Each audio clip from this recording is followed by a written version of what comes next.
Before we begin, it's crucial to understand that the information provided in this video is for general informational and educational purposes only. It does not constitute legal, financial, or psychological advice. I am not an attorney or a licensed therapist.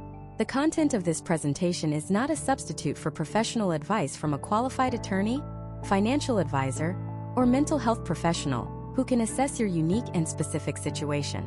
Every divorce is different and the laws vary by state. You should always consult with licensed professionals in your jurisdiction. Any action you take upon the information in this video is strictly at your own risk. You walk into the room.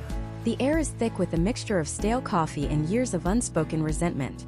Across the table, the person you once promised to spend your life with now looks like a stranger, a business rival.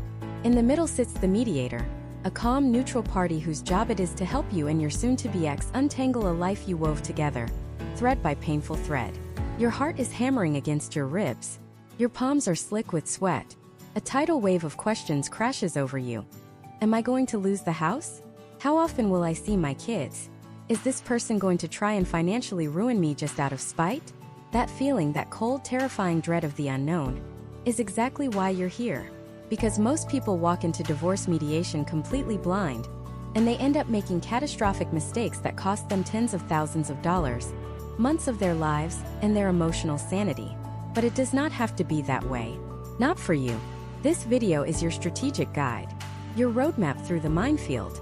We are going to break down 5 essential practical tips that will transform your mediation process from a high-stakes emotional battle into a controlled, efficient, and far less painful negotiation.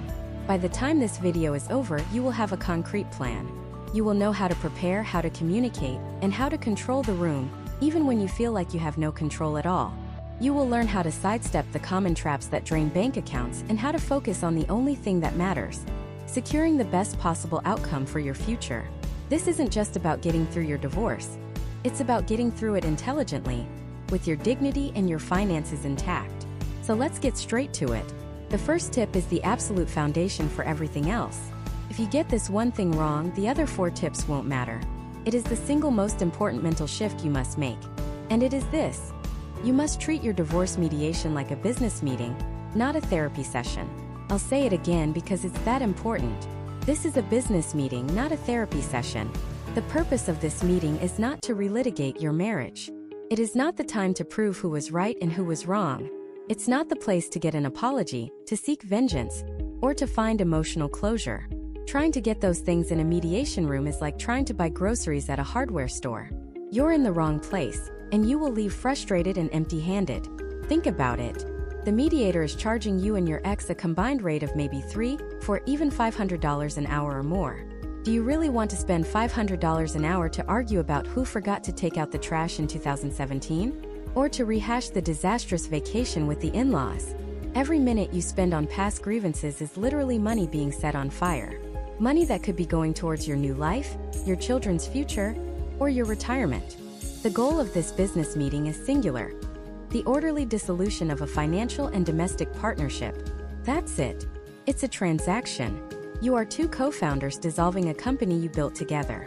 Your assets are the company's inventory. Your debts are its liabilities.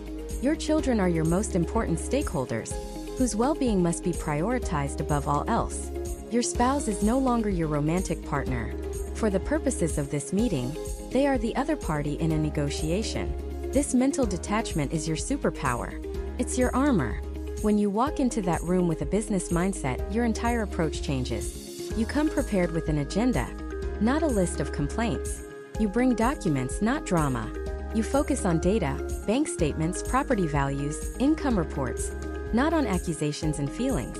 Feelings are valid, of course, but they are not productive bargaining chips. The family court system, and by extension mediation, is not designed to heal your emotional wounds. It is designed to divide assets and create legal agreements. Here's the trap so many people fall into. They think if they can just make the mediator, or even their ex, understand the depth of their pain, they'll get a better deal. They believe that if they can prove they were the victim, they will be rewarded. This is a fantasy. The mediator is not a judge of your moral character. They are a facilitator of compromise. They are Switzerland. Their job is to find the middle ground, not to validate your hurt. Using your time to tell them what a terrible person your spouse is will only do two things. It will make you look bitter and unreasonable, and it will provoke your spouse, immediately putting them on the defensive and making them less likely to cooperate. You will instantly create an adversarial environment where progress is impossible. So, how do you actually put this into practice? How do you flip that switch in your brain from spouse to business partner? First, you prepare. Before you ever set foot in that room, you sit down and you write out your goals. And I mean tangible business-like goals. Not, I want him to feel sorry for what he did. But, Goal 1. Establish a 50-50 parenting time schedule. Goal 2. Agree on a sale price for the marital home. Goal 3. Divide the retirement accounts according to state law. Goal 4. Create a plan to pay off the shared credit card debt. These are clear, measurable objectives. They are your agenda for the meeting. Second, you create a mantra. A short phrase you can silently repeat to yourself when the emotional temperature in the room starts to rise. When your ex says something that triggers you, and believe me, they will, you take a breath and you say in your head, "This is a business transaction." Or focus on the future, not the past. Or my personal favorite, data, not drama. This simple act grounds you. It pulls you out of your reactive, emotional brain and puts you back into your logical, strategic brain. Third, you learn to use redirecting language. When your ex tries to drag you into an old argument like, "Well, you're the one who always overspent on," you don't take the bait. You don't defend yourself. You calmly and firmly redirect. You say, "I understand that's how you feel. For the purpose of today's meeting, can we focus on the spreadsheet of current assets? We need to decide how to handle the savings account." Or, "That's a conversation about the past. My goal today is to find a solution for the future. Can we return to the parenting plan?" You are the calm, professional CEO in the room, constantly steering the conversation back to the agenda.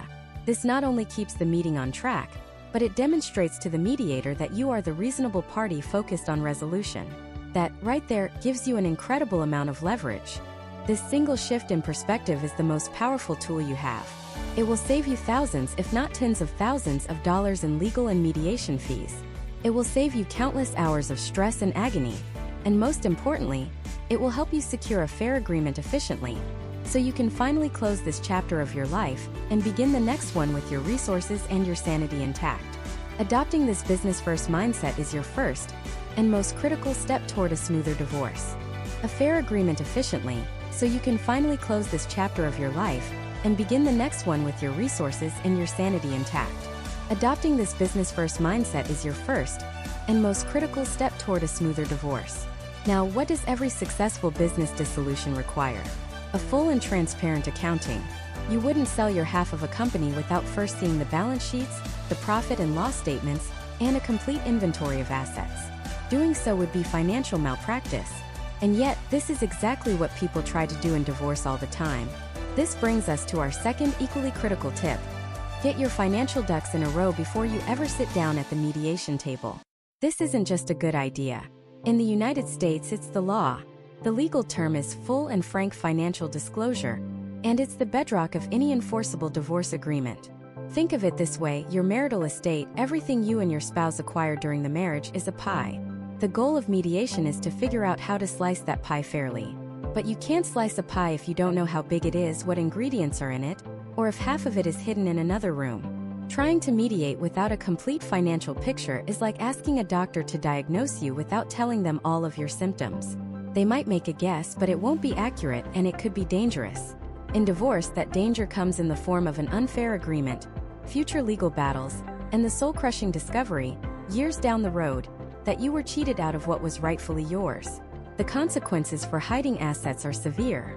If your spouse intentionally conceals a brokerage account or fails to disclose a bonus, and you find out after the divorce is final, you can go back to court. A judge can set aside the entire agreement, award you 100% of the hidden asset, and make your spouse pay all of your attorney's fees. It's considered fraud upon the court, and judges take it very, very seriously. Transparency isn't optional. It's the price of admission to a lasting resolution. So, what does getting your financial ducks in a row actually look like? It means embarking on a financial scavenger hunt. You are becoming the chief financial officer of your own life. Your mission is to gather, organize, and understand every single dollar that has flowed into, out of, and between you and your spouse. This is, without a doubt, the most labor-intensive part of preparing for mediation. But I promise you, every hour you spend on this now will save you 10 hours of frustration and thousands of dollars in professional fees later. Let's break down exactly what you need to collect. Get a binder or create a secure, encrypted folder on your computer and start creating subfolders. First, income. You need to verify all sources of income for both you and your spouse. This means gathering the last 3 months of pay stubs for each of you. You'll also need W-2s, 1099s, and K-1s for the last 3 years. And most importantly, you need copies of your joint or individual federal and state tax returns, including all schedules and attachments, for at least the last 3 years. Tax returns are a financial roadmap. They can point to the existence of bank accounts, investments, and business interests you might not have known about. Second, assets. This is the big one. We need to create a complete inventory of everything you own. Let's start with real estate. Gather the deeds to any properties, the most recent mortgage statements showing the principal balance, and the latest property tax assessment. It's also a great idea to get a rough market analysis from a local realtor or an online tool to estimate its current value. Next, bank accounts. You need the last 12 months of statements for every single checking, savings, money market, or certificate of deposit account, whether it's in your name, your spouse's name, or held jointly. Yes, 12 months.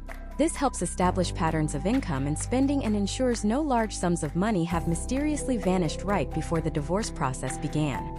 Then, investments. Gather the most recent statements for all non-retirement investment accounts. This includes brokerage accounts, mutual funds, stocks, bonds, and even cryptocurrency accounts.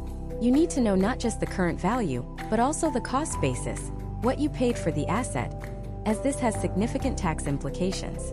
Now for retirement accounts. This is often the largest or second largest asset a couple owns, after their home. You need the most recent statements for every 401k, 403b IRA, both Roth and traditional pensions, and any other deferred compensation plans. For pensions and 401ks, it is crucial to also get the plan summary document. This document outlines the rules for dividing the plan in a divorce, which is essential information for your mediator and any attorneys involved. Don't forget vehicles. Cars, boats, RVs. You'll need the titles and any loan statements. You can easily look up the approximate value on a site like Kelley Blue Book. And finally, consider other valuable property. Do you have fine art, expensive jewelry, antiques, or valuable collections? If these items are worth a significant amount, you may need to get them professionally appraised. The third category is debts. A fair settlement isn't just about dividing assets. It's also about dividing liabilities. You need to list every single debt. This includes the mortgage statements and car loan statements we already mentioned. But you also need the last 12 months of statements for every single credit card. Again, this helps paint a full picture of the family's lifestyle and spending habits, which is critical for discussions about support. Also gather statements for any student loans, personal loans, or lines of credit. The fourth and final category is your monthly budget. Once you have all these documents, you can create a detailed summary of your monthly living expenses. Be realistic. Use your bank and credit card statements to see where the money is actually going, not where you think it's going. This budget will be the cornerstone for calculating child support and determining the need for and amount of spousal support, also known as alimony. I know this sounds like a mountain of paperwork. It is. But creating this financial Bible is an act of empowerment. It moves you from a place of fear and uncertainty to a position of knowledge and control. Once you have everything, create a simple spreadsheet. One column for assets, one column for debts. List every item and its current value. The total of your assets minus the total of your debts is your marital net worth. This single document, this net worth statement, becomes the central focus of your financial negotiations. Now I can hear the panic from some of you. My spouse handled everything. I don't even know where the bank accounts are. First, take a deep breath. This is incredibly common and you are not alone. This is your opportunity to step up and become educated about your own financial life. Start with the tax returns. They list interest and dividend income, which will tell you which banks and investment firms you use. Look at the mail. Start logging into online accounts you have access to. If you are truly in the dark, you may need to consult with a professional for a few hours. A certified divorce financial analyst, or CDFA, is a specialist trained to help people in your exact situation. They can help you decipher documents and make sure you're asking the right questions. Another common fear is, what if my spouse won't cooperate? What if they refuse to give me the documents? This is a major red flag. Mediation is a voluntary process built on good faith. If one party is actively hiding information, they are not operating in good faith. Your mediator will push for transparency, but they have no power to force it. This is one of the few times where the process might break down. If stonewalling continues, your only recourse may be to file in court, where a judge can issue subpoenas and legally compel your spouse to produce the documents. You can always return to mediation once all the information is on the table. Think of it this way. Total financial transparency is the ticket required to ride the mediation train. No ticket, no ride. By doing this exhaustive preparation, you transform the mediation process. Instead of paying a mediator and lawyers hundreds of dollars an hour to sift through your messy shoebox of receipts, you walk in with a clear, organized, and comprehensive financial portfolio. You present yourself as a serious, prepared, and credible negotiator. You replace anxiety with data. You can advocate for yourself effectively because you know exactly what you're talking about. This preparation isn't just about dividing assets and debts. It's about building the financial foundation for the rest of your life. Once you have this clear, objective financial picture, the next step is to understand who can help you interpret it and use it to build a durable agreement. Because you don't have to do this alone. In fact, you shouldn't. And that's where our third tip comes in. Tip number 3, assemble your team. But not the kind of team you're probably thinking of. When people hear the word team in the context of divorce, their minds immediately jump to a legal army, a high-priced lineup of courtroom gladiators ready for battle. And if you're heading for a litigated, adversarial divorce, that might be the right image. But for mediation, that's the absolute wrong mindset. It's a mindset that will poison the well before you even begin. Instead, I want you to think of your team as your personal board of advisors. This isn't a war council. It's a brain trust. These are the experts you bring in to help you, and your spouse, make the single biggest financial and emotional transaction of your lives. Their job isn't to fight. Their job is to provide clarity, to illuminate options you didn't know you had, and to protect you from making catastrophic mistakes born from emotion or a lack of information. So who are these people? Who belongs on your divorce mediation dream team? First, and most obviously, is the mediator. This person is the neutral quarterback of the entire process. They don't work for you. They don't work for your spouse. They work for the agreement. Their role is to facilitate communication, to manage the process, to keep the conversation productive, and to help you both navigate the legal and practical requirements of your state. Choosing a mediator is a critical first step, and it's one you and your spouse should do together. You both have to trust this person. You both have to feel that they are truly neutral and have the right expertise. Some mediators are attorneys, which is great if your case involves complex legal issues. Others are former therapists or mental health professionals, which can be invaluable if communication and high conflict are your primary challenges. Some are financial professionals, ideal for cases where the estate is complex. Interview a few. Ask about their process, their philosophy, and their experience with cases like yours. Find someone you both feel comfortable with. Now, here is the single most important person on your personal team, and it's the one most people mistakenly think they can skip in mediation: your consulting attorney. Let me say that again. Your consulting attorney. People think, we're choosing mediation to stay out of a legal battle, so why would I hire a lawyer?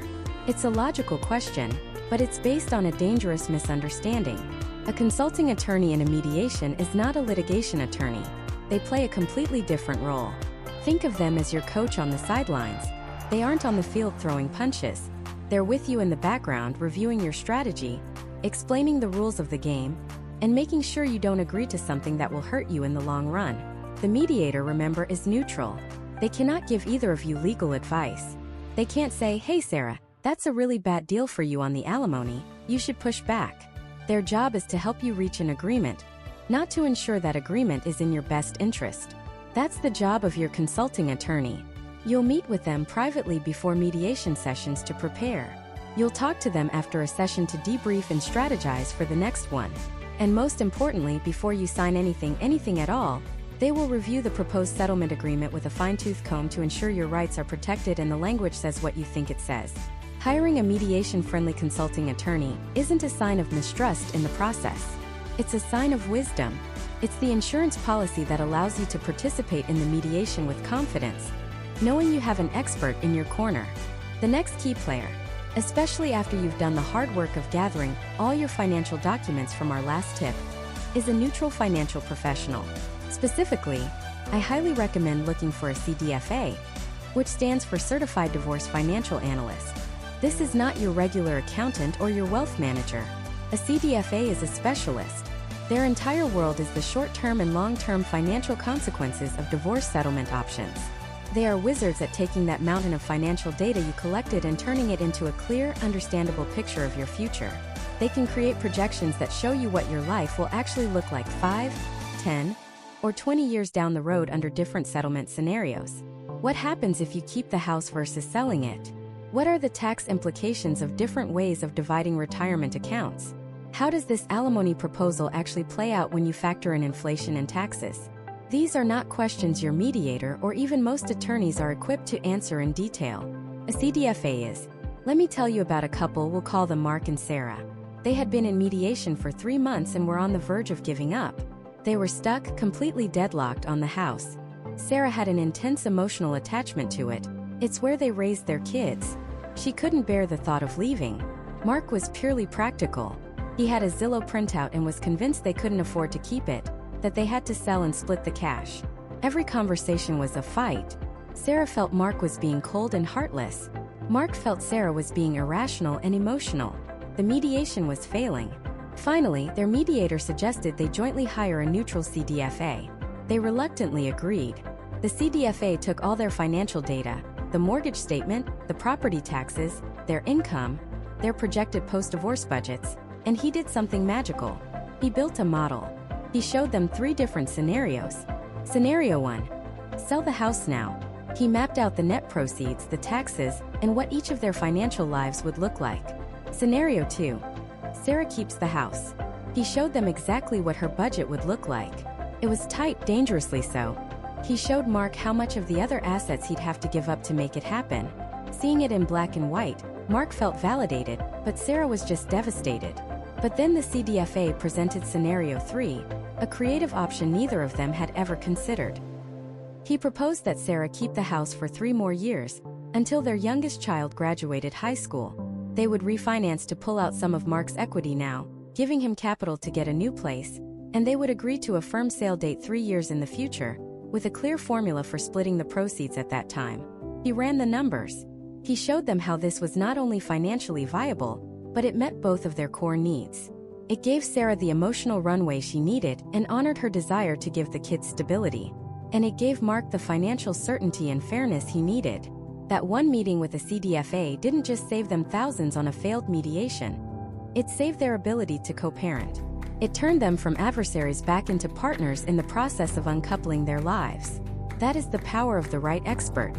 Beyond these core 3, the mediator, your consulting attorney, and a financial neutral, there are other specialists you might bring in as needed. If emotions and communication are the biggest hurdles, a divorce coach or a therapist can be a lifesaver. A therapist helps you process the grief of the past.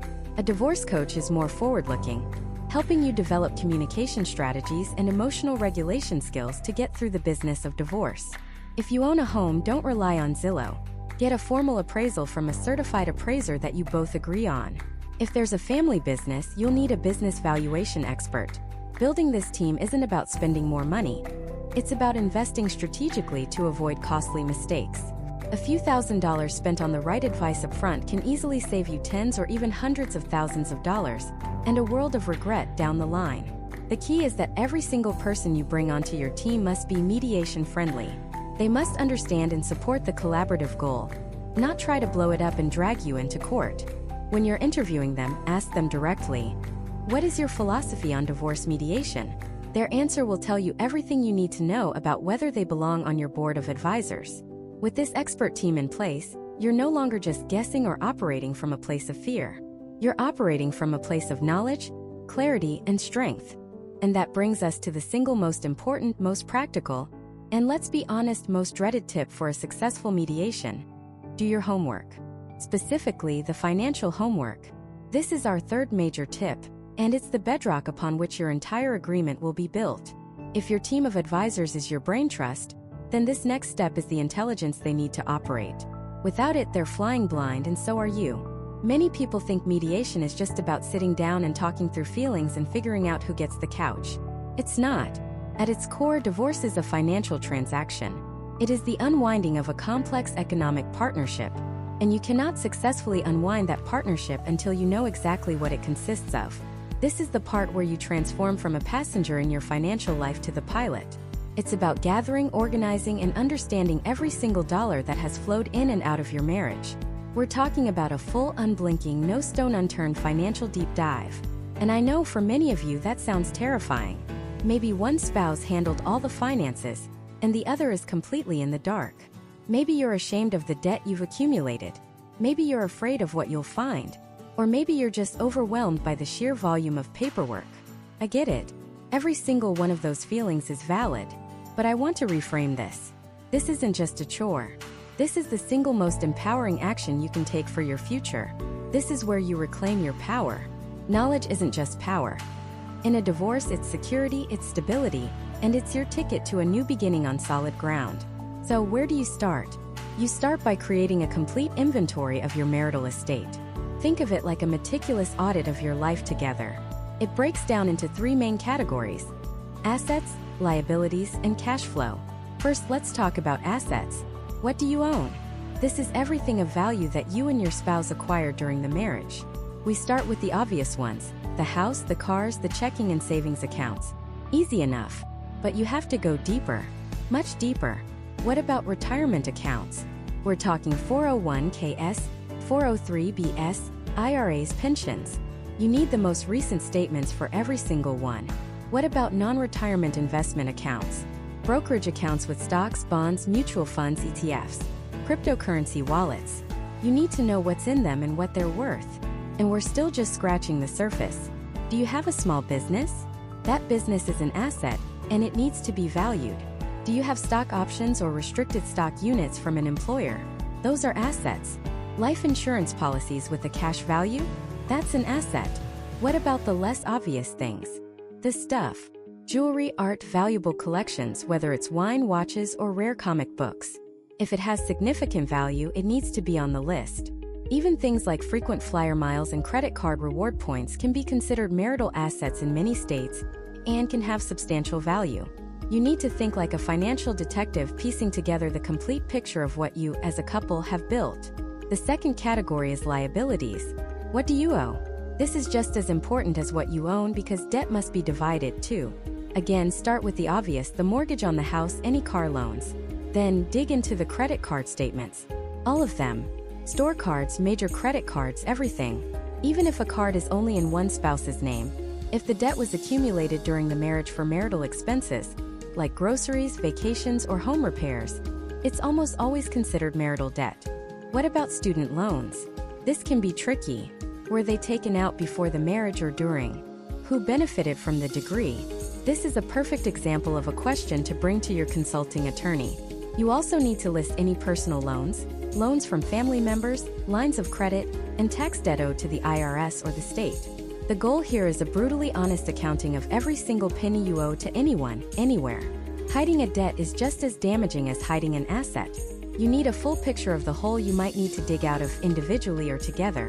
The third and final category is cash flow. Income and expenses. This is the financial engine of your life. For income, you need to document every source. Pay stubs are the starting point, but don't stop there. Do you get bonuses? Commissions? You'll need to show a history of that.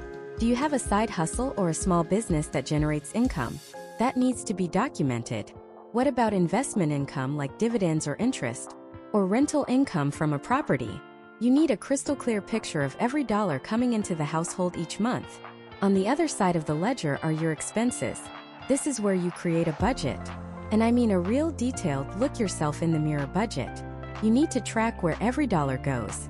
Housing costs, utilities, groceries, transportation, insurance, childcare, healthcare, personal care, entertainment.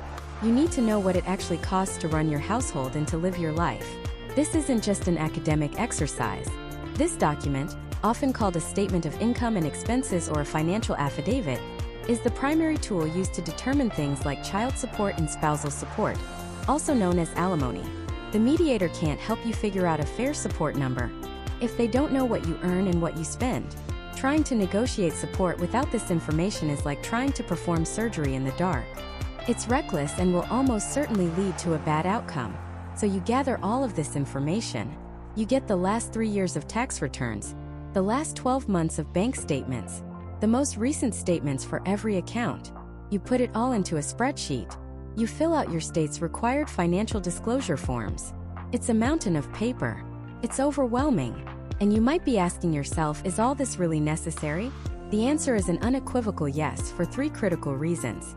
First, it's the law. In virtually every state, you are legally required to provide full and frank financial disclosure to your spouse in a divorce. Hiding assets isn't just unethical, it's illegal. It's called fraud. And if it's discovered later, sometimes years later, a judge can throw out your entire divorce agreement, force you to redivide the assets, and often award the hidden asset entirely to the other spouse, on top of making you pay their attorney's fees. It's a catastrophic, self-inflicted wound. Don't do it. Second, it's the only way to get a durable, lasting agreement. If you and your spouse don't know what's truly on the table, you're negotiating in a fantasy land. You might agree to a settlement that seems fair on the surface, but a year later you realize you can't afford the house you fought so hard to keep, or that the retirement account you gave up was worth twice what you thought. A good agreement is based on reality.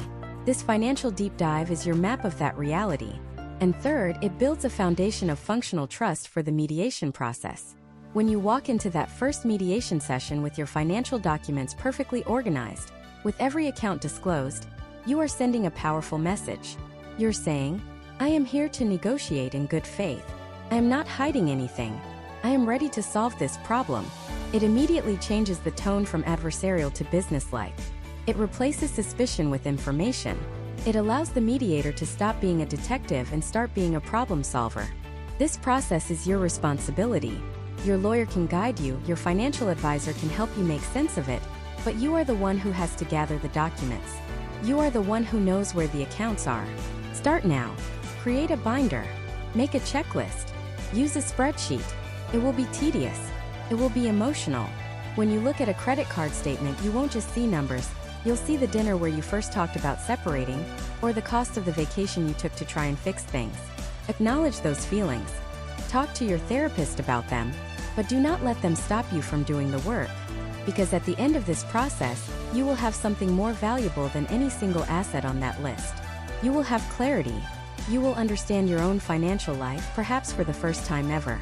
You will have the raw data you need to start designing your future.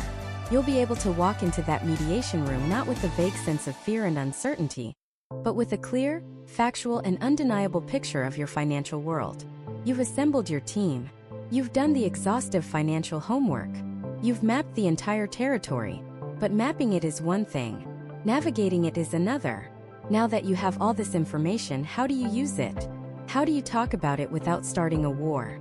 How do you turn this black and white spreadsheet into a colorful, livable future? That is the art of mediation, and it's where our next tip comes in. This brings us to our third and arguably most important tip. Learn to speak the language of resolution, not resentment. Think about it. The communication patterns you had in your marriage are, in all likelihood, part of the reason you're getting a divorce. The eye rolls, the interruptions, the you always and you never statements. That language is the language of conflict. Bringing that same language into the mediation room is like trying to put out a fire with a flamethrower. It just won't work. Mediation is not couples therapy. The mediator isn't there to fix your relationship or help you relearn how to love each other.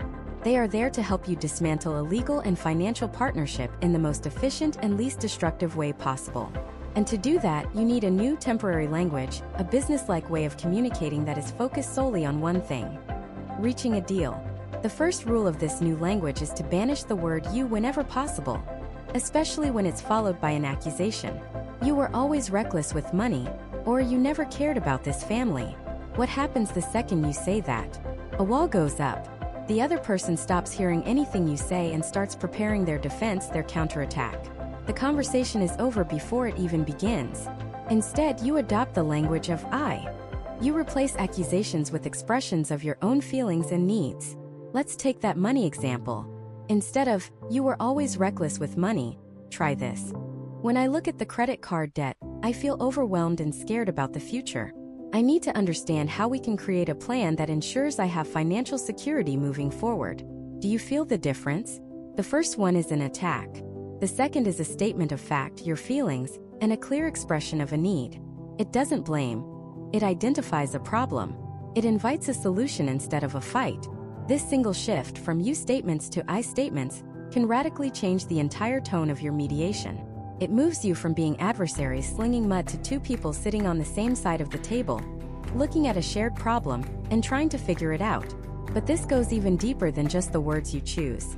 It's about understanding the fundamental difference between a position and an interest. This is a concept that, once you grasp it, will feel like a superpower in any negotiation. Position is the what. It's the rigid demand you walk in with. I want the house. I want $100,000 from your retirement account. I want the dog. An interest is the why. It's the underlying need, fear, or desire that's driving your position. Let me tell you a story about a couple we'll call David and Maria. They came into mediation completely stuck on one issue, the family home. Maria's position was simple and non-negotiable. I am keeping the house. The kids will not be uprooted. David's position was equally rigid. We have to sell the house. It's our only major asset, and I need my half of the equity to start my life over. It's only fair. For 2 sessions, they were at a complete impasse. It was a brick wall. They argued about the market value, about who put more money into the down payment, about who cared more for the kids. It was getting ugly. They were talking about positions, and their positions were mutually exclusive. One person had to win and one had to lose. So the mediator shifted the conversation. She asked Maria, "Help me understand why keeping this specific house is so important to you. What are you most worried about?" Maria took a breath and her voice softened. She wasn't being a bulldog anymore. She said, "Our kids. They're going through so much already. This is the only home they've ever known. Their friends are on this street. Their school is a 5-minute walk away. If they lose their home on top of losing their family as they know it, I'm just terrified it will break them. My interest is giving them stability in the middle of all this chaos." Suddenly, David wasn't hearing an attack. He was hearing a mother's genuine fear for their children. Then the mediator turned to David. "David, tell me about your need to sell. What does that money represent for you?" David said, "I'm going to be living in a tiny apartment. I can't afford a down payment on a new place without my share of the equity. I want the kids to have a nice place to stay when they're with me, not some cramped little box. My interest is being able to provide a stable, comfortable second home for my kids, so they know they still have a father who can provide for them." And there it was, the breakthrough. They both had the exact same underlying interest, stability and well-being for their children. Their positions, keep the house versus sell the house, were just two different, conflicting strategies to meet the same fundamental need. Once they saw that they were actually on the same team, the solution started to appear. They ran the numbers. They realized that Maria couldn't actually afford the mortgage, taxes, and upkeep on her own. Keeping the house would have made her house poor and created more stress. David realized that forcing a sale immediately would cause incredible pain. So they got creative. They looked at a map of the school district. They found a smaller, more affordable townhouse for rent just 3 blocks away from the family home. It was still in the same school zone, close to the kids' friends. Then they figured out a plan to sell the house in the spring, when the market was better. They agreed that David would get a slightly larger percentage of the proceeds from the sale, allowing him to get a decent 2-bedroom condo in the same school district. In the end, Maria didn't get her position. David didn't get his position, but they both got their interest. Their kids got to stay in their school, keep their friends, and had 2 stable, happy homes instead of one filled with tension. They moved from a win-lose battle to a win-win solution. This is the magic of mediation. But it only happens when you stop shouting your position and start explaining your interests. Before you make a demand, ask yourself, why do I want this? What problem am I trying to solve? What am I afraid of? And then you have to do the hardest part, listen. Truly listen to the other person's why. This means not interrupting. It means when your ex-spouse is talking, you are not spending that time formulating your rebuttal. You are genuinely trying to understand their perspective. A powerful tool here is reflective listening. When they finish speaking, you say, "Okay, so what I think I'm hearing you say is that you're worried about X because of Y. Is that right?" This does 2 incredible things. First, it forces you to actually process what they said. Second, it makes them feel heard, maybe for the first time in years. When people feel heard, their defenses lower. They become more open to finding solutions. This all leads to the final piece of the communication puzzle: compromise. In our culture, compromise can feel like a dirty word. Sounds like losing, like giving in. But in mediation, compromise is your superpower. It's the strategic decision to trade something that is of lower value to you for something that is of higher value. David compromised on getting his money immediately. Maria compromised on staying in that specific house. They both gave up their initial positions to achieve their ultimate interest. That isn't losing. That is winning. It's choosing to end the war so you can get on with your life.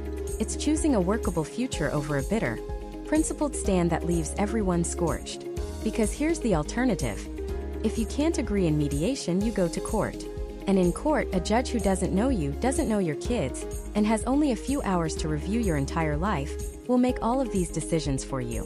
And I can almost guarantee that neither of you will like the outcome. Mastering this new language, the language of I feel, of interests over positions, of active listening and strategic compromise, is the key to unlocking a successful mediation.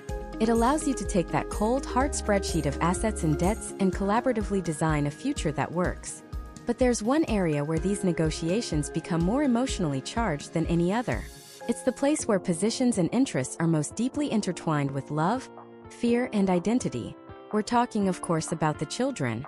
How do you create a parenting plan that truly serves their best interests, and not just your own?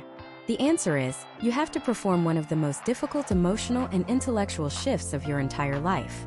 You must stop thinking like a spouse and start thinking like a co-CEO.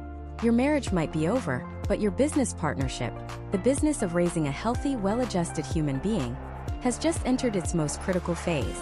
This is our third tip. Frame every decision around the children's best interest, not your own. This sounds obvious, right? Of course, every parent wants what's best for their child. But in the fog of divorce, what's best for my child can get twisted into what proves I'm the better parent, or what punishes my ex, or even what feels fairest to me. The mediator's job is to help you cut through that fog and get back to the true north, the child's experience. Imagine you and your soon-to-be ex are now the co-founders of a startup. The startup is called Our Children's Future Incorporated. The mission statement is to produce a happy, resilient, and successful adult. You no longer have to like your business partner. You don't have to socialize with them or agree with their personal life choices. But you absolutely must work with them professionally and effectively to ensure the success of your company. When you walk into mediation to discuss the kids, you are walking into a board meeting for this company. Your personal grievances, your hurt feelings, your anger, those belong in a therapist's office or a journal. In this boardroom, they are unproductive distractions that harm the final product. Every single decision, from the parenting time schedule to who buys the soccer cleats, must be filtered through one question. How does this serve the mission of Our Children's Future Incorporated? This mindset is the foundation for creating the most important document you will likely ever produce: the parenting plan. This isn't just a loose agreement. It's a detailed operational manual for your new co-parenting business. The more detailed it is, the less room there is for future conflict. A good mediator will guide you through building this blueprint, which typically has 4 core pillars. First, the parenting time schedule, sometimes called physical custody. This is the nuts and bolts of where the children will be and when. Forget the idea of winning 50-50 custody as a prize. The goal isn't an arbitrary percentage. It's creating a rhythm and routine that works for your children at their specific age and stage of life. For young children, a 2-2-5-5 schedule, 2 days with you, 2 days with your ex, then 5 days with you, 5 days with your ex, can provide consistency and prevent them from going too long without seeing either parent. For older kids, a week-on, week-off schedule might work better to accommodate school and social lives. The key is predictability. A child's world has just been turned upside down. The single greatest gift you can give them is the security of knowing where they will be sleeping next Tuesday. The schedule should be so clear that your 10-year-old can look at a calendar on the fridge and understand the flow of their own life without having to ask. The second pillar is decision-making authority, or legal custody. This covers the big stuff: health, education, and general welfare. In mediation, the overwhelming goal is for you to share joint legal custody. This means you are both still the parents. You both have a right and a responsibility to weigh in on major decisions. But what happens when you, the co-spouse, disagree? Your parenting plan needs a tiebreaker mechanism. For example, if you disagree on a medical procedure, you might write into your plan that you'll follow the recommendation of the child's primary care physician. If you disagree about changing schools, you might agree to consult with an educational psychologist and abide by their advice. You are pre-solving future arguments by building the solution right into the company's operating manual. The third pillar is the holiday and vacation schedule. This is where things can get incredibly emotional. These are moments steeped in tradition and memory. That's why you have to be surgically precise. Don't just say, "We'll alternate Christmas." Define what Christmas means. Does it start at 3 p.m. on Christmas Eve? Does it end at 6 p.m. on Christmas Day? Who gets Thanksgiving in odd years versus even years? What about the child's birthday? Spring break? A detailed plan might state that in even-numbered years, Parent A gets the first half of summer break, and Parent B gets the second, with the split-off date defined as the first Sunday in July. It might feel cold and clinical to carve up these precious moments, but what you're actually doing is giving your child the gift of a conflict-free holiday. They won't have to sit in a car, stomach churning with anxiety, while their parents argue on the phone about pickup times. The decision is already made. It's in the manual. The fourth and perhaps most transformative pillar is your communication protocol. This is where you formally fire yourselves as spouses and hire yourselves as professional co-parents. You agree on how you will communicate. Many of the most successful co-parenting plans mandate the use of a dedicated app, like Our Family Wizard or Talking Parents. All communication about the children, doctor's appointments, report cards, scheduling changes, happens only on that platform. Why is this so powerful? It creates a single documented and business-like channel. No more late-night, emotionally charged text messages. No more he said, she said arguments. It forces you to pause and write a message as if your boss or a judge were reading it. You're not texting your ex who you're furious with. You're sending a message to your co-CEO about a logistical issue for your shared project. You can even set rules in your plan, like all non-emergency messages will receive a response within 24 hours. This removes the anxiety and power plays of one person ignoring the other. Underpinning all of these pillars is one solemn vow. You will never put the children in the middle. They are not messengers. They are not spies. They are not therapists. You will never ask your child, "So is your mom dating anyone?" You will never say, "Tell your father he's late with the child support check." Using your child to relay a message is like asking a civilian to walk across a battlefield. It's a fundamental betrayal of their right to be a kid. Think of it this way. Two doctors might personally dislike each other, but when they're in the operating room, they communicate with precision, respect, and a singular focus on the patient's well-being. That is your new relationship. You show up to the parent-teacher conference and you sit together. You go to the soccer game and you cheer for your kid from the same sideline, even if you stand 10 feet apart. You present a united front, a stable leadership team for Our Children's Future Incorporated. This isn't about being fake. It's about being a grown-up. It's about understanding that your child's psychological health is infinitely more important than your need to be right or to land one last jab. A detailed, child-focused parenting plan created in mediation isn't a restriction on your freedom. It is the ultimate freedom. It's freedom from future arguments. It's freedom from constant negotiation and uncertainty. And most importantly, it gives your children freedom from the burden of your divorce, allowing them to focus on their only job, being a kid. Once you've built this fortress to protect the children's well-being, you can now turn to the other great source of conflict, the one that's less about the heart and more about the calculator, allowing them to focus on their only job, being a kid. Once you've built this fortress to protect the children's well-being, you can now turn to the other great source of conflict, the one that's less about the heart and more about the calculator. We're talking about money, assets, debts, the financial life you built together, which now must be unbuilt, piece by painstaking piece. For many, this is where the process truly breaks down. It's where trust evaporates and suspicion takes root. It's where years of unspoken resentments about spending habits, career choices, and financial priorities can erupt like a volcano. But it doesn't have to be that way. The single most important shift in perspective you can make is this. Stop thinking of this as a battle over money, and start thinking of it as a comprehensive accounting project. You are not two generals on a battlefield. You are two business partners dissolving a long-term partnership. The goal isn't to win. The goal is to be accurate, thorough, and fair. so that both of you can walk away with the resources you need to start your next chapter on solid ground. This brings us to our fourth major tip for a smoother mediation. Achieve radical financial transparency. This isn't just a nice idea. In most states, it's the law. It's called full and frank financial disclosure, and it is the bedrock upon which any lasting settlement is built. It means every single penny, every asset, every debt, every income stream is put on the table for both sides to see. There are no secrets, no hidden accounts, no forgetting about that stock you bought years ago. Let me be crystal clear. Attempting to hide assets in a divorce is one of the most self-destructive, expensive, and foolish mistakes you can make. I've seen it happen. I once heard about a case where a husband had a secret cryptocurrency wallet he thought was untraceable. He forgot to list it on his financial affidavit. His wife, however, had a hunch. Her lawyer hired a forensic accountant and they found it. Not only did they find the wallet, but they found it at a moment when the currency's value had skyrocketed. When this was brought before the mediator, and eventually a judge, the husband's credibility was completely obliterated. The judge was not amused. In the end, because of his attempt to defraud his spouse in the court, the judge awarded the entire contents of that crypto wallet to the wife as a punitive measure.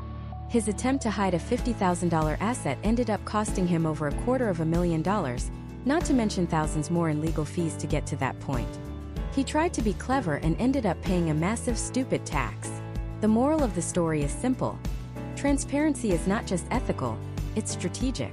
Hiding things creates a ticking time bomb that can blow up your entire agreement months or even years down the road. And in the short term, it grinds the mediation process to a halt. It turns productive sessions into expensive, hostile interrogations. Honesty is quite literally the cheapest and fastest path to the finish line. So, how do you actually do this? You start by organizing your entire financial life into 3 simple buckets: what you own, what you owe, and what flows in and out. First, let's talk about bucket number 1, your assets. This is everything you and your spouse own that has value. Start making a list. The obvious things first: the family home, any other real estate, cars, boats, RVs. Then get more granular. Go through every financial account. Checking accounts, savings accounts, money market accounts, certificates of deposit. Then retirement accounts, 401ks, 403bs, IRAs, Roth IRAs, pensions. Then investment accounts, brokerage accounts with stocks, bonds, mutual funds, ETFs. Don't forget business interests, stock options, life insurance policies with cash value, and even valuable personal property like art, antiques, or jewelry. You need to gather the most recent statement for every single one of these items. The goal is to create a complete inventory. Now you'll likely hear the terms marital property versus separate property. The general rule of thumb, though it varies by state, is that anything acquired or earned during the marriage is considered marital property, regardless of whose name is on the account. That paycheck that went into your personal bank account? Marital property. The 401k you contributed to from your salary during the marriage? The growth and contributions during those years are marital property. Separate property is typically things you owned before the marriage, or gifts and inheritances given specifically to you. But be careful. If you take inheritance money and deposit it into a joint savings account, you may have commingled the funds, potentially turning that separate property into marital property. It gets complicated, which is why having the documents is so important. Don't argue about it yet. Just gather the data. Next, bucket number 2, your debts. Liabilities are divided just like assets. Make a list of everything you owe. The mortgage on the house, car loans, student loans, both yours and your spouse's, every single credit card including the store cards you forgot you had, personal loans, lines of credit, and any money owed to family members. Just like with assets, you need to gather the most recent statement for every single debt, showing the total amount owed. The same marital versus separate rules often apply. A credit card in your name only, but that was used for groceries, family vacations, and kids' clothes, is almost certainly a marital debt. Finally, bucket number 3, your income and expenses. This is the cash flow of your family. This isn't just about dividing what you have now. It's about determining future needs, which is the basis for calculating child support and spousal support, or alimony. For income, you need to be precise. Gather your last 3 years of tax returns, both federal and state. Get your last 3 months of pay stubs.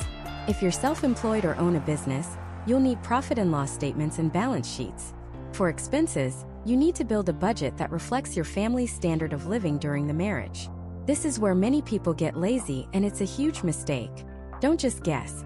Go through your last 12 months of bank and credit card statements and categorize your spending. How much did you actually spend on housing, food, transportation, healthcare, personal care, and entertainment? Knowing these numbers is power. It provides the factual basis for a realistic conversation about future needs. Now, what do you do with all this information? You create what I call the mediation financial binder. This can be a physical 3-ring binder or a secure digital folder with subfolders. Organize all the documents you've gathered, tax returns in one section, bank statements in another, retirement accounts, debts, and so on. Make 2 complete copies, one for you and one for your spouse. Walking into your first financial mediation session and handing your spouse and the mediator a copy of this binder is a massive power move. But it's not an aggressive move, it's a constructive one. It immediately signals that you are there to be transparent, organized, and solution-focused. It saves you, your spouse, and the mediator countless hours, and therefore thousands of dollars, that would otherwise be spent hunting down this information. It shifts the entire dynamic of the conversation.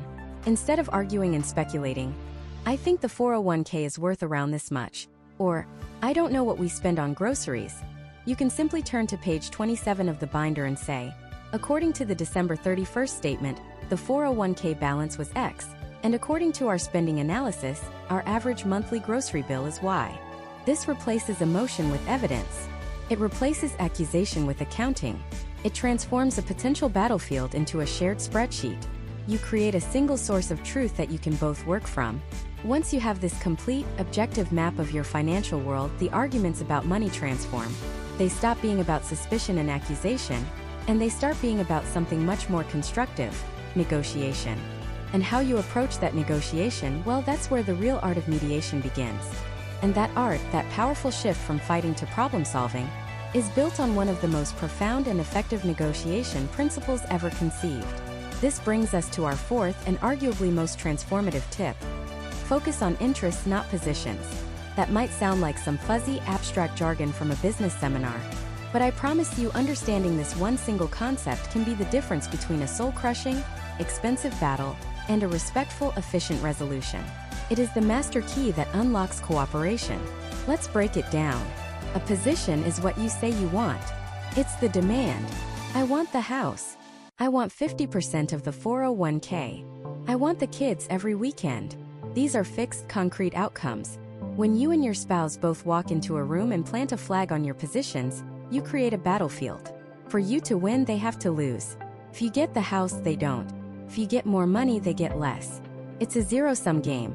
A tug-of-war where the only goal is to pull the other person across the line into the mud. An interest, on the other hand, is the why behind the position. It's the underlying need, the fear, the hope, the motivation that is driving that demand. Interests are the silent, invisible currents running beneath the surface of your stated positions. There's a classic story that illustrates this perfectly. 2 chefs are in a kitchen, and there's only one lemon left. Both of them desperately need it for their signature dish. Their positions are clear. I need that lemon. No, I need that lemon. They start arguing, getting more and more heated. A manager comes in and, wanting to be fair, takes the lemon, cuts it exactly in half, and gives one half to each chef. Classic compromise, right? Both chefs walk away angry and dissatisfied, because half a lemon isn't enough for either of their recipes. They both lost. But what if the manager had focused on their interests? What if he'd asked a simple question? Why do you need the lemon? The first chef might have said, I need the juice for my lemon vinaigrette. The second chef might have said, I need the zest from the peel for my lemon meringue pie. Do you see it? The light bulb moment? Their positions, I need the lemon, were in direct conflict. But their interests were not. One needed the inside, the other needed the outside. They could have both gotten 100% of what they actually needed. The first chef could have juiced the entire lemon, and the second chef could have zested the entire peel. By moving past the position and uncovering the interest, they went from a lose-lose compromise to a win-win solution. This is divorce mediation in a nutshell. Let's apply this to the big 3. The house, the money, and the kids. The position is, I want to keep the house. It's a non-negotiable demand. The immediate response from the other side is, no way. We have to sell it. I need my equity out of it. And now you're at a stalemate. The battle begins. But what's the interest behind I want the house? Ask yourself why. Is it because you want stability for the children so they don't have to change schools? Is it because you have a deep emotional attachment to the memories there? Is it because you're afraid you won't be able to qualify for a mortgage on your own and you'll be forced to rent? Is it because it's close to your job or your support system? Those are completely different problems to solve. If the interest is stability for the kids, maybe the solution isn't one person keeping the house forever. Maybe it's an agreement where you keep the house for 3 more years until the youngest graduates high school, and then you sell it and split the proceeds. If the interest is fear of not qualifying for a mortgage, maybe the solution is creative financing, or having the other spouse's name stay on the mortgage for a period of time in exchange for another asset. If the interest is emotional attachment, maybe the solution involves acknowledging that pain and finding a way to say goodbye to the house, while ensuring you have the financial resources to create a new, beautiful home for yourself. By uncovering the why, you stop fighting over a single object, the house, and you start brainstorming solutions to a shared problem. How can we best provide stable and happy homes for our children and ourselves post-divorce? The entire energy shifts from me versus you to us versus the problem. Let's look at money. The position. I want half of your retirement account. The response. You're not touching my 401k.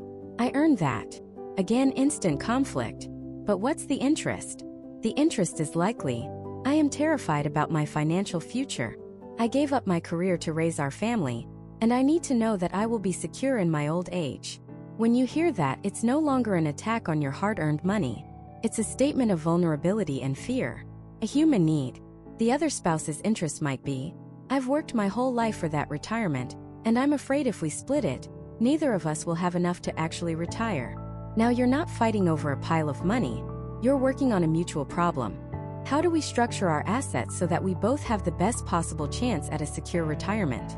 Maybe the answer isn't a 50-50 split of the 401k.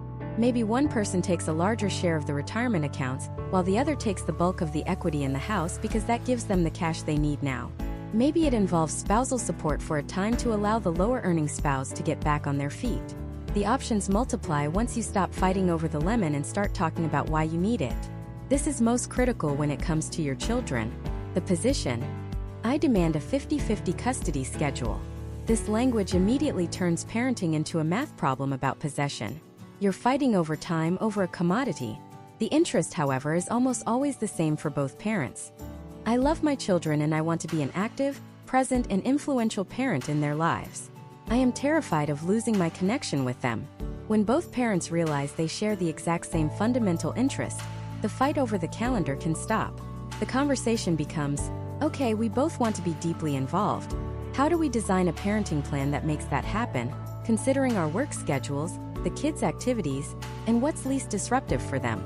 Maybe a rigid 50-50 week-on, week-off schedule doesn't actually achieve that interest. Maybe a plan where one parent has the kids more during the school week, and the other has longer weekends in all of summer, actually allows for more quality time. Maybe it's a plan that includes a commitment to have family dinner together, once a month. The goal is no longer about winning time.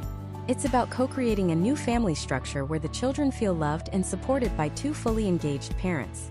Focusing on interests is not about being weak or giving in. It's the opposite. It is the most strategic and intelligent way to negotiate. It requires you to be curious. It requires you to listen. Before you even go to mediation, take every single thing you think you want and for each one write down the why. What need does this meet? What fear does this soothe?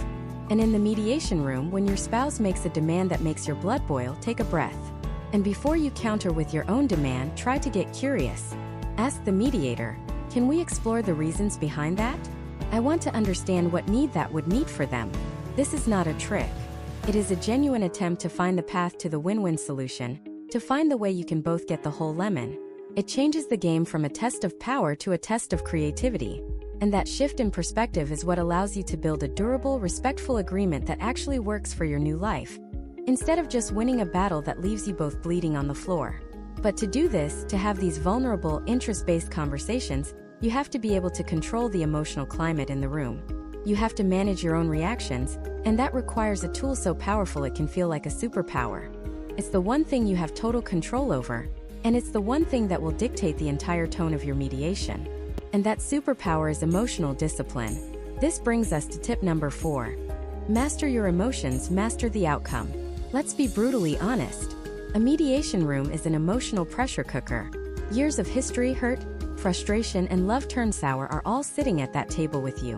Your soon-to-be ex knows exactly which buttons to push to get a reaction because for years they helped install those buttons. They know the one comment about your mother that makes your skin crawl. They know the specific tone of voice that implies you're being irresponsible. They know the look that says, "Here we go again." And when they push that button, whether they mean to or not, and you react, you explode with anger, you break down in tears, you shut down and go silent, you have just surrendered all of your power. The focus of the entire meeting immediately shifts from solving the problem on the table, like the parenting plan or the house, to managing your emotional outburst. The mediator, who you are paying hundreds of dollars an hour, now has to become a therapist, spending the next 30 minutes trying to de-escalate the situation. Your ex might dig in their heels thinking, "See? This is what I have to deal with." They're too emotional to be reasonable. The entire process grinds to a halt. You lose time, you lose money, and most importantly, you lose credibility. Let me tell you about a couple I'll call Mark and Jessica. Mark was a reactor. He felt everything and he let everyone know it.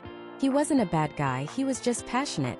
And in the divorce, that passion had curdled into a white-hot anger. Their first mediation session was a complete disaster. They were supposed to be discussing what to do with the family home. Jessica started by saying, "I think it's important for the kids to have stability, so I'd like to find a way to stay in the house." That's all she said. A reasonable opening statement. But what Mark heard was an accusation. He heard, "You don't care about the kids' stability. You're the one trying to uproot them." He saw red. He leaned forward, pointed a finger and said, "Stability? You want to talk about stability? What about the stability of our finances when you decided to spend $5,000 on that patio furniture without even talking to me?" The room went silent. The patio furniture had nothing to do with the house. It was a fight from 2 years ago. Jessica's face hardened. The mediator sighed. The next 45 minutes were spent with the mediator trying to get Mark to calm down, to bring the conversation back to the actual topic. They accomplished nothing. They left that day further apart than when they walked in, and they were each $1,000 poorer for the experience. After that session, Mark's own lawyer sat him down and gave him some tough love. He said, "Mark, your anger is the most expensive thing you own right now. Every time you lose your temper, you are handing your ex-spouse and her lawyer a victory. You're proving their point that you're unreasonable. You think you're showing strength, but you're actually showing a complete lack of control. You have to get a handle on it." That hit Mark like a ton of bricks. So he developed a strategy, a simple one. He called it his pause and pivot. Anytime he felt that familiar surge of heat in his chest, that feeling of being wronged or attacked, he would physically stop. He would take one deep, silent breath, and in that 3-second pause, he would ask himself one question. Will what I'm about to say get me closer to a signed agreement? Their next session came a few weeks later. The topic was the holiday schedule for the kids. Jessica suggested a plan and then added, "This would work as long as you can get away from work on time." The old Mark would have heard that as a dig at his commitment, a jab that he prioritized work over family, and he felt it. He felt the anger start to bubble up. He felt his jaw clench. But then he remembered. He paused. He took that silent breath. Will what I'm about to say get me closer to a signed agreement? Yelling at her about his work ethic? No. Defending his job? No. Bringing up some past failing of hers? Definitely not. So he pivoted. After the pause, he looked at the mediator, then at Jessica and said calmly, "That's a valid point. My schedule can be demanding around the holidays. Let's build in a contingency plan. If I get stuck at the office, let's agree now that my parents can pick up the kids, so their schedule isn't disrupted." The change in the room was electric. Jessica, who had been bracing for a fight, visibly relaxed. The mediator smiled, relieved. By acknowledging her concern instead of attacking it, Mark had completely disarmed the situation. He hadn't won the argument. He had won the negotiation. They finalized the entire holiday schedule in the next 20 minutes. He realized his power wasn't in the volume of his voice, but in the discipline of his response. This is what emotional mastery looks like in mediation. It is your ultimate strategic advantage. So how do you do it? First, identify your triggers before you even walk in the door. Make a list. Is it the mention of money? Your ex's new partner? A specific criticism about your parenting? When you know what the landmines are, you're less likely to step on them by surprise. Second, create a pattern interrupt. This is a small physical action you can take to break the circuit of an emotional reaction. For Mark, it was the deep breath. For you, it could be taking a deliberate sip of water. It could be pressing your feet firmly into the floor, feeling the ground beneath you. It could be clicking a pen in your pocket. This tiny physical act pulls you out of the emotional storm in your head and back into the physical reality of the room, giving you that crucial second to think before you speak. Third, use disciplined language. Frame your points with I statements. Instead of saying, "You never listen to my concerns," which is an attack, say, "I feel unheard when we discuss this topic." It's hard to argue with someone's feelings. It communicates the same problem but without the blame, making the other person less defensive and more likely to actually hear you. Fourth, know that you can call a timeout. It is 100% acceptable to say, "I need to take a 5-minute break." It's not a sign of weakness. It is a sign of immense self-awareness and strength. Go to the restroom. Walk up and down the hallway. Look out a window. Let your nervous system reset. A strategic 5-minute break can save you from a catastrophic 45-minute argument. Finally, and this is the most important part, you have to relentlessly reframe your goal. Your goal is not to win the argument. It's not to get an apology. It's not to prove that you were right and they were wrong about the past. Your one and only goal in that room is to walk out with a signed agreement that is fair and allows you to move on with your life. Every single word you say should be run through that filter. Does this get me closer to a signed agreement? If the answer is no, you do not say it. This isn't about becoming an unfeeling robot. Your feelings are real and they are valid. This is about being a professional negotiator for your own future. It's the difference between a wildfire that scorches the earth and a controlled burn that clears away the underbrush for new growth. When you control your reactions, you become the calmest, most reasonable person in the room. Your ex's outbursts start to look childish in comparison. The mediator begins to see you as the anchor of logic, the one who is serious about finding a solution. You aren't just controlling yourself. You are controlling the entire dynamic of the negotiation. Controlling your emotions is the ultimate defensive strategy. It stops you from scoring on your own goal and protects the entire process from being derailed. But to get a truly great outcome, you also need an offensive strategy. This leads us to our final and perhaps most transformative tip. It's about shifting your focus from what you are losing to what you are building. It's the one thing that separates people who get a deal they can simply live with from those who create a foundation for a future they are genuinely excited to live. And that brings us to our final and perhaps most powerful tip for a smoother mediation. Because once you've shifted your mindset to the future, you unlock the ability to do this one thing. Embrace creative problem solving. This isn't just about compromise in the sense of giving something up. This is about collaboration in the face of conflict. It is the single biggest advantage mediation has over going to court. Think about it. In a courtroom, a judge who is a complete stranger to you, your family, and your life will listen to the worst versions of your story from two opposing lawyers. Then that judge will make a final binding decision based on a rigid set of laws. The result? Almost universally, both parties walk away feeling like they lost. They feel like a decision was forced upon them, and they had no control. Mediation is the opposite. It is your opportunity to take back control. You and your spouse, with the help of a neutral mediator, get to be the architects of your own agreement. You get to write the rules for your post-divorce lives. But to do that effectively, you have to move beyond the idea of simply splitting everything down the middle. You have to get creative. There's a classic negotiation story that illustrates this perfectly. Two world-class chefs are in a frantic kitchen during dinner service. They both reach for the last orange in the pantry at the same time. One chef says, "I need that orange for my signature duck l'orange sauce." The other chef fires back, "Well, I need it for the candied peel on my award-winning chocolate torte." They start arguing, pulling the orange back and forth. Their first instinct is to compromise, to just cut the orange in half. That way they each get something. But in reality, they each only get half of what they need. They're both losing. The head chef overhears the commotion, comes over, and tells them to stop fighting and start talking. Not about what they want, the orange, but about why they want it. Their interests. After a moment, the first chef says, "Look, I only need the juice.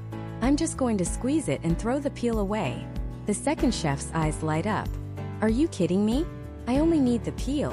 I was going to zest it and throw the fruit away." In that moment, the solution becomes obvious. One chef carefully peels the orange, gives the peel to his colleague, and then takes the fruit and juices it. By shifting from their positions, "I want the orange," to their underlying interests, "I need the juice" versus "I need the peel," they both got 100% of what they wanted. A simple compromise would have been a failure. Creative problem-solving led to a perfect outcome. This is the magic of mediation. Your divorce is full of oranges. Take the family home. The position might be, "I want the house." But what's the interest behind that? For one person, it might be providing stability for the children, keeping them in their school district and near their friends. For the other person, the interest might be financial security. The house represents the single largest asset they have, and they need their share of the equity to afford a down payment on a new place to live. If you just fight over the position, "I want the house," you end up in a standoff, likely forcing a sale where neither interest is fully met. But if you explore the interests, you can get creative. Could one person refinance the mortgage to pull out cash for the other's down payment? Could you agree to a delayed buyout, where one person stays in the home for 2 years until the youngest child finishes middle school, at which point it's sold? Could you trade the equity in the house for a larger share of the retirement accounts? Suddenly you have options. The same applies to retirement funds. Don't just see a number and assume it has to be split 50-50. One of you might be 55 years old with retirement on the horizon. For you, the tax-deferred growth of that 40 to 1K is critically important. The other might be 40 with decades of work ahead. For you, maybe having more immediate, liquid cash from the sale of the house is far more valuable than a retirement account you can't touch for 20 years without a penalty. By understanding these different interests, you can trade assets in a way that benefits both of your long-term financial plans. Even parenting time. The position is, "I want 50-50 custody." But what is the underlying interest? It's to have a meaningful, consistent, and strong relationship with your children. Is a rigid week-on, week-off schedule truly the best way to achieve that? Maybe one of you has a job that requires travel on certain weeks, or one of you works weekends. A creative schedule that gives one parent more school nights in exchange for the other getting every long weekend, and a larger chunk of summer vacation might actually serve everyone's interests better, especially the kids. The key to all of this is a fundamental mindset shift. The goal in a courtroom is to win. The goal in mediation is to solve a problem. The problem isn't your spouse. The problem is, how do we, two people who once built a life together, respectfully and equitably disentangle that life so we can both move forward successfully? When you frame it as a mutual problem to be solved, the entire dynamic changes. Your spouse is no longer your adversary. They are your negotiating partner in solving this final, complex puzzle of your marriage. This is especially critical if you have children. Every decision you make in that mediation room will cast a long shadow over your future. If you win a point through intimidation or by hiding information, you haven't really won. You've just planted a seed of resentment that will sprout for years to come. It will show up at holiday handoffs, at parent-teacher conferences, at graduations, and at weddings. A bitter negotiation today leads to a bitter co-parenting relationship for the next decade. But an agreement that is reached through mutual respect and creative problem-solving, an agreement where both people feel heard and believe the outcome is fair, even if it's not perfect, that builds a bridge. It creates a foundation for a functional, peaceful co-parenting relationship. And that is the greatest gift you can possibly give your children in the midst of a divorce. So let's bring it all together. The path to a smoother, less expensive, and emotionally healthier divorce mediation really comes down to these core principles. First, you come prepared. You do your homework. You walk in knowing your finances, your goals, and your non-negotiables. Knowledge is power, and it's the antidote to fear. Second, you manage the emotional temperature. You treat this like the most important business negotiation of your life because it is. You stay calm, you stay respectful, and you keep your emotions from hijacking the process. Third, you hire the right guide. Your mediator is your process expert, your neutral facilitator. You find someone who can create a safe, productive space for difficult conversations to happen. Fourth, you focus on the future, not the past.